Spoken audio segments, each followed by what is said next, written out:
On entend souvent que c'est indispensable d'avoir 3 bilans comptables avant d'obtenir un crédit immobilier. J'ai une bonne nouvelle, c'est faux.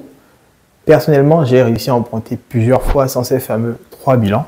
Dans cette vidéo, je vais te partager les stratégies qui m'ont permis d'obtenir plusieurs financements pour investir dans l'immobilier.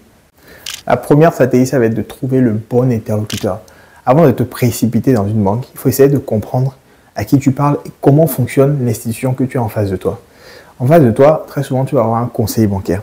Le conseiller bancaire, son pouvoir de décision va varier. C'est-à-dire que certains peuvent sortir des dossiers du cadre un peu classique, d'autres ne peuvent pas. Et ça va dépendre du type de banque. Et tu vois, le type de banque, tu as des banques, par exemple, mutualistes comme le Crédit Agricole, la Banque Populaire, le CIC, la Caisse d'épargne, qui souvent vont être plus souples et avoir des décisions qui vont être prises directement dans l'agence.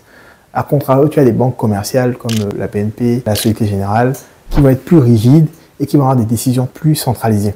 Donc généralement, en fait, là où tu vas avoir plus de chance, c'est d'être auprès des banques mutualistes. Alors ce n'est pas impossible, évidemment, d'avoir un financement auprès des banques commerciales. C'est juste que, à mon sens, c'est plus compliqué auprès des banques commerciales.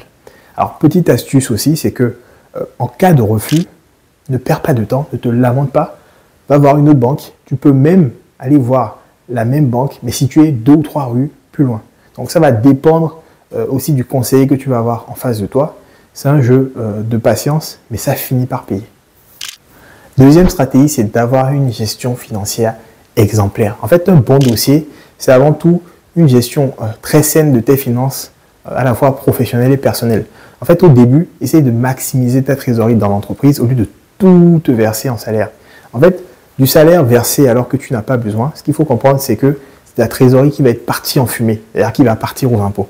Donc, essaye de garder un bon niveau d'épargne au sein de ta société. C'est-à-dire qu'un banquier qui connaît le monde de l'entrepreneuriat, il va comprendre l'intérêt d'avoir une trésorerie au sein de ta société qui est solide. La troisième stratégie, ça va être d'emprunter avec une autre société. Je te donne un exemple chiffré. Si tu as 100 000 euros dans ta SAS après impôt sur les sociétés, si tu décides de retirer l'argent en dividende, en fait, il va te rester à peu près 70 000 euros après impôt. Mais si tu passes par une holding, après taxation, tu vas payer environ 750 euros, il va te rester plus de 99 000 euros pour investir. C'est une économie de presque 30 000 euros.